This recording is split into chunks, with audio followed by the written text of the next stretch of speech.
Okay. Hi, Zehra. How are you? Hi, Jahan. I'm good. How about you?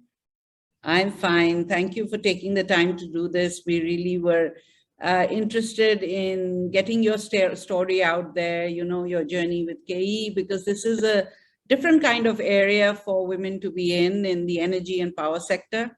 So why don't we start with, you started your journey with KE like 13 years ago when there were very few women. So what was the thought process?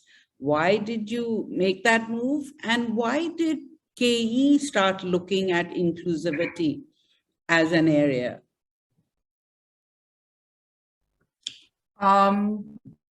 First of all, thank you so much, Jahan, for giving this opportunity to share my journey.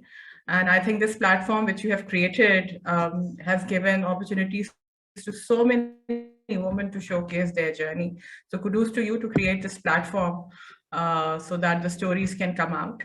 I started my journey, yes, 13 years ago, and it was, so the transformation journey had just started in. And I was actually persuaded by someone to take up the challenge. It was a challenge at that point in time. I was, my career was going very smoothly with other corporate organization. I was part of Chevron. I was part of KFC before KE. So it was a challenging decision, but I think for me, it gave me an opportunity to add a lot of value, not only to a sector, but also to actually transform a state-owned organization to exemplary private sector-owned organization. So I was part of that transformation team. I will just narrate a story of the day one when I entered KE. At that point in time, KESC. I opened the door, and the door led to a huge hall. And there were around 50 to 60 men sitting there. And for around 2 to 3 minutes, they just stared at me as if I was an alien walking, out of another planet.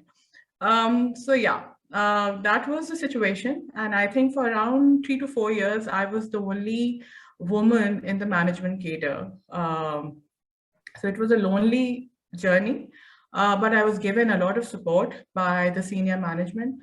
And the intent was always there to actually, make the environment more diverse and to include more females in all cadres. So today, mashallah, that journey, and I'm very proud of that journey as well, because I've played a role in trying to include women in all cadres as well. So that journey is now like we have around about 500 women in this organization at all cadre, at all levels. And the challenge was to bring them in technical roles. So now we have around about 4 grid operators operating independently grids which provide directly electricity to your house. And we have approximately 26 meter readers in the field. And we are now looking at creating a role for women, line women basically, who will actually climb up the poles and become part of. That's so wonderful. That is so wonderful, because it's not just easy jobs, as people would say, that women are opting for just the easy management roles or office roles, but they're out there at every area that KE is trying to serve. Also, the story of the Roshni Bajis. Could you tell us about the Roshni Bajis? Because they're so amazing because of where they come from and how you managed to include them in the way that things are done at KE. Could you tell us a little about that? So Roshni Baji came about, basically, we were looking for a solution to access the community women, because we had a huge challenge that most of the accidents, homebound accidents which were happening in these communities, and I'm talking about Urangi, Kurangi, Liari, where the overall wiring in-house wiring is not very safe, and people don't take very safe precautions when they're using electricity. So that intention led us to Roshni Baji, and we said, if we want to get access to the women of the community who actually are the victims of these accidents, we need to connect them, get connected to them through the same women of the community. So we actually handpicked around 40 of them from around 4 areas which were highly, which had very high rate of accidents. And we trained them. We trained them in giving out sensitizing the community, not only sensitizing the community, but also we tried to actually address challenges which they were facing through a very holistic program. So they said they have mobility issues. So we trained them and we gave them motorcycle training. We said, fine, we are going to address this issue for you. There were self-defense issues as well, because they were not very as in confident that they'll be able to handle the situation if there is any situation when they are actually walking on the roads of Karachi. So we gave them self-defense training as well. And on top of that, we wanted them to be technically aware of what they're talking about as well. So they became the first certified cohort of women electricians. Wow. So yeah. Was there any resistance from the families? How did you actually approach and identify these women? So Jahan, to our surprise, when we approached these women, initially we got around 400 to 500 applications. Wow. And yes, they were resistance from the families as well. But these women came out and they said, we want to do this because this is one opportunity which was given to them in their specific communities. So they were not actually stepping out of that specific community where they were living. They were not, so that opportunity for them gave them the confidence to actually step out of their houses. But because they were not traveling out of their areas, it was sort of easy for them to convince their families. Also, we made sure that they were given time flexibility. So they were given a target and they could do it at their convenience. So this was basically a pilot to give them that confidence to step out of their houses. And most of these women are very qualified. So we found that, there is a master's in economics who's sitting in a house. Yeah. Okay. And she's not doing anything because she doesn't have the opportunity to do, step out of the house. So approximately out of 40, around 10 or 12 of them were masters. And that cohort is now finished. We've started off another cohort of 60 women. And we somehow raised our criteria as per the qualification is concerned. And right now we have all 60 women as they're basically the minimum criteria is graduation. Because we wanted to actually, the intent of this Roshni Baji program is to basically make them part of our resource pool. So we are creating this resource pool for the sector. Some of them will become part of KE, but the overall contribution is towards the sector, so that we have at this level a pool ready so that the energy sector overall can use them. Okay, terrific. Now let's get back into the broader subject, which is, how are SDG 5, which is gender equality, and SDG 7, which is clean energy, how are they interlinked? Can working on clean energy positively impact gender equality and vice versa? Jahan, there's a very direct correlation between SDG 5 and SDG 7. Because, access to energy, number one, impacts life and the quality of life. Number two, if it is clean energy, obviously it impacts the quality of life, not only as far as the overall impact on health is concerned, but the overall impact on environment is also concerned. So both ways, clean energy is very directly proportional to the quality of life. And when we talk about Specifically about women, yes, it impacts their quality of life because they're the ones who are homebound. They are the ones who specifically suffer if there is if the electricity access is not provided, number one, and if it is not provided through a clean source of energy. For example, if they're cooking and they're using kerosene oil, or they're using wood, or they're using any source of energy which is not clean, it impacts their health. It impacts also the number of working hours which is available to them.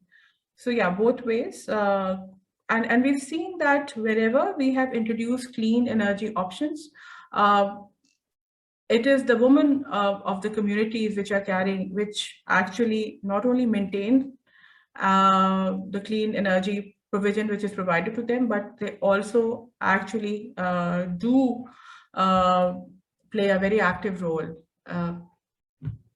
in the provision. Okay. Yeah, that makes good sense. Now tell me, has the energy sector or energy policy in Pakistan, has it changed over the last few years, or has it more or less remained the same? And if it has changed, is it in the positive direction? So Jahan, as far as energy policy within Pakistan is concerned, yes, it has evolved over the years. But I think it is right now what we see is that the momentum is picking up at this point in time, because we are right at this point in time, specifically for electricity sector, and because I belong to the power sector, I will talk about that sector more. We see that there is a lot of focus on energy transition. Pakistan has actually committed to around about 30% of conversion and transitioning to clean sources of energy by 2030. So we have claimed that 30% of our source will be clean energy based. Number two, we see a lot of momentum picking up towards energy transition. And people are now talking about as to how we will transit in the next 10 years or 8 years, perhaps, towards this goal. Number two, in April this year, the markets are going to be open. It is going to be gradual. So from a structured, regulated, subsidized, and monopoly-based sector, it is going towards an open market-based sector. So obviously, this is a huge change overall for the sector in itself, and it's going to bring a lot of value and a lot of, I would say, better solutions for the customer. If we see as far as the impact on the GDP ratios is concerned, there is a 1 to 1.2 impact ratio of how electricity impacts the growth of GDP.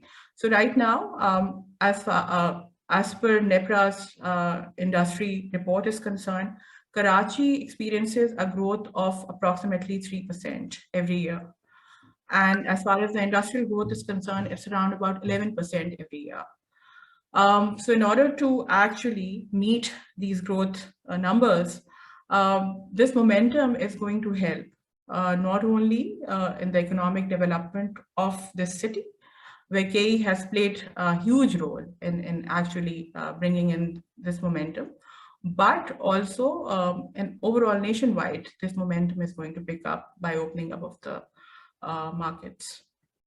Okay, but sometimes I feel that there is resistance and a lack of understanding in the population. So what are the biggest constraints and challenges in getting the Pakistani population to see the importance of a shift towards sustainable development? And how can we deal with that?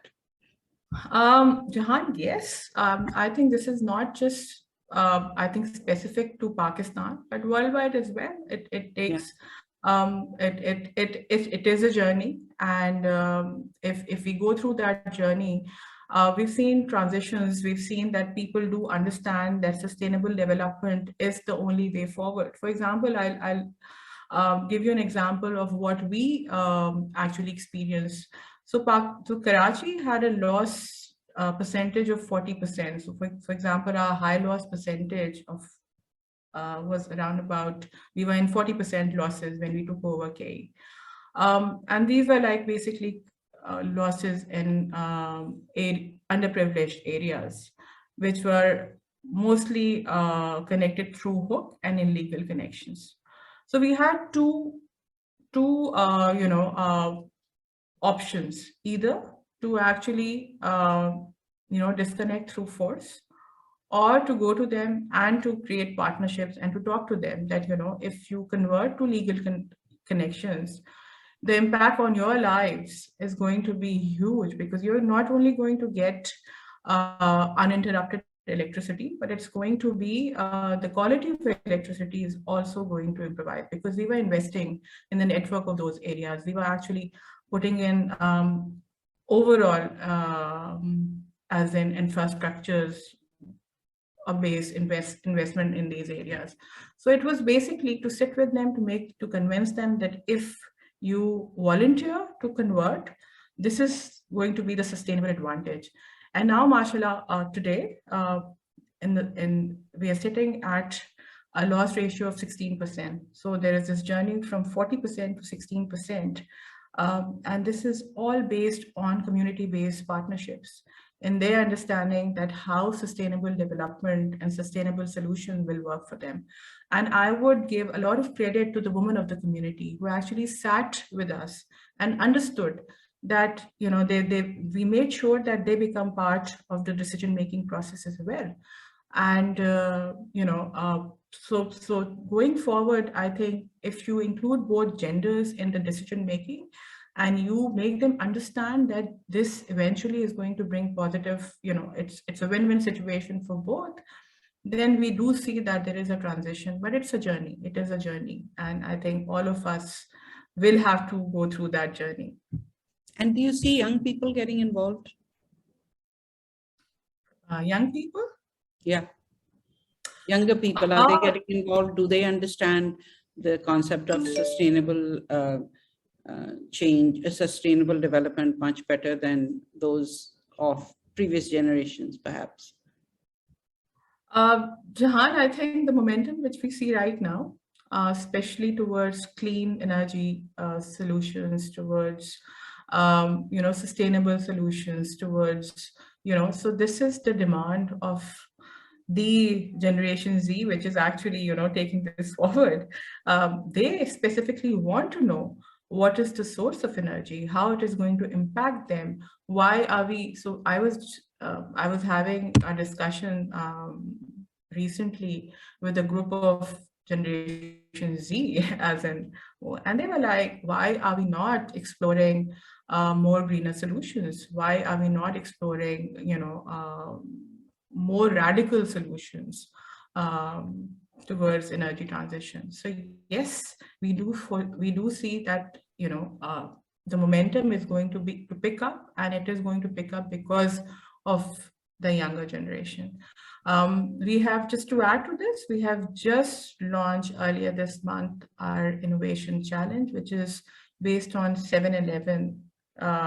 It is called the 7-Eleven Innovation Challenge, and it is based on SDG 7 and 11. So clean energy options and obviously sustainable communities are two very, very focused SDGs for us. And we would like disruptive solutions to be created around these SDGs. We are looking forward that, not only both, we will get more radical solutions, but we're looking forward that more females will enter through this challenge as well. So hopefully we're going to see more disruptive, more radical solutions through this platform as well. Okay, you also said that, you've worked at KFC and Chevron and many large corporates, and now your journey at KE has been, substantial. Do you think that the energy sector is an area that more women should opt for? What are some of the lessons that you've learned that might help some of them make that decision? Jahan, it's I think worldwide as well. It's a very male-dominated sector. It's not a sector where a woman usually prefer to work in, but I think it's opening up. It is opening up, and there are many opportunities for women to actually, um, you know, be part of this not only sector but be very actively involved in the transition of this sector as well. Um, the female, I think females can actually influence the policy making, as well. And if they are involved in policy making, they will ensure that it is not, tweaked towards a specific gender, which we see worldwide as well. Wherever females are involved in the policy making process, we do see that policies are very much woman friendly, and they do take into consideration gender specific needs. I think if they are included in the boards, if they are part of the C-level as in positions, and they are part of the senior management, um, they will influence this process. For me, this journey has given me the opportunity to actually influence and to implement these programs, which will eventually impact not only communities, but also specifically females around us as well. And I see that there is a lot of, right now, there is a lot of room, and there is a lot of encouragement for the female gender to join this sector. So the journey is not easy. It is a challenging sector to be in, but it also gives you, I would say, a lot of opportunities to actually not only feel rewarded, but also it actually gives you that feeling of contributing something to your nation as well. Yes, no, absolutely. That's why I asked. I think we should be encouraging more people to join sectors which are key to the development of Pakistan. So kudos to you actually for being one of the trailblazers in this area. And I hope that your journey will encourage others to join as well. As you said, there are so many more women now in KE. I'm sure that as they see the growth of women in leadership positions, more women will join. Is the acceptance from the male employees a lot better now? They don't view you as aliens anymore now that the numbers have increased.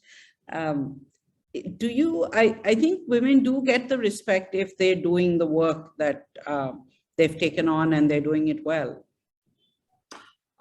Precisely, yes, Jahan. I think, and over the years, I see that there is overall acceptance.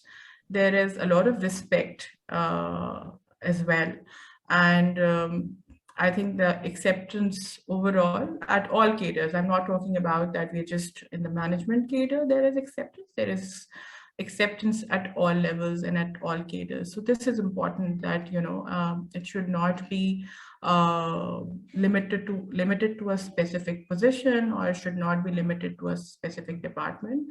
If there is culturally, there is acceptance of all genders, and there is mutual respect. So there is, then there is nothing which can stop a woman to work and actually perform. And we do see that at KE. We do see that there is a lot of encouragement. There is a lot of many opportunities which are actually being now, I would say, carved out for women. There are specific percentage goals as part of leadership KPIs that they have to include a specific percentage of women in their departments. They have to have a diverse environment within their departments. So no, we are not aliens anymore. We are very much part of the boardrooms. We are very much part of the maintenance vans now. We are very much part of the meter reading and the field work as in teams as well. And I think that's a huge achievement for our organization, which started off from KESC, from a state-owned, I would say, organization, and it has transformed into a very, very diverse organization. Yes, it's wonderful to see. Thank you so much, Zehra. It's been great talking to you, and hopefully we'll meet again at various places where I think all of us are trying to now make sure that our voices are heard on different platforms, whether at policy level, whether at board level, corporate level. And even I think we need to be speaking to young people at universities and schools, so that I think that mentoring, that counseling does not happen when they're choosing their professions. So it's people like you going out there, talking to them. I think it will open up their eyes to the possibilities that exist, both for young men and women. Yes, and I think that is very much needed, and the intent is to bring them fresh, and then to actually, use them and actually use their ideas. And then, yes, I would say that this specific sector is now looking for more innovative and more disruptive ideas. So I think people like you as well can play a huge role in bringing in that innovation and, giving that opportunity to young women and men as well. So kudos to you as well. I think you are playing a huge role in every sector, and mashallah, the kind of as in contributions you have towards, I'm not actually going to just say IT sector. You have mashallah give contributions in all sector. So we are looking forward to working with all organizations who can bring in innovations, who can give us more disruptive solutions to implement and to make this sector, I would say, more future ready. And thank you for giving me this opportunity. I think it was really lovely to have this. I think we should have more conversations, not just in March, but throughout the year. Yes, So, but at least this is a beginning. We thought we'd start sharing the stories, and then we'll continue through the rest of the year. So thanks so much for taking the time, Zehra. It was very nice talking to you. Thank you. Thank you, Jehan. Thank you. Okay, bye. Bye.